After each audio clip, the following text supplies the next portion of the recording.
Ginagawa ba to para to undermine the impeachment process? Kung hindi mo man mapipigilan yung impeachment trial from proceeding, baka iniisip nila pwedeng, sige, guluhin na lang natin, di ba? So, I think that is those are valid questions that needs to be answered. I'm not saying that we should escape accountability, but we allow the proper forum to take over the process of exacting accountability.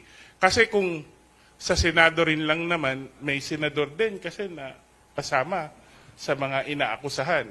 Kaparehong, kung kami, hindi rin naman siguro matutuwa ang taong bayan na kami rin ang mag-iimbestiga sa mga kasamahan namin sa House. And precisely the reason bakit the House decided to defer the role of the investigation sa Ombudsman. I think the process of searching for accountability, of exacting accountability should proceed, should continue.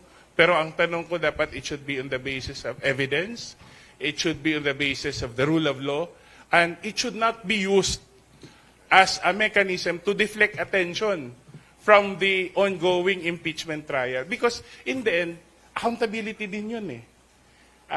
You cannot undermine that, di ba? So yun lang yung punto ko regarding dun sa pag-create ng subcommittee.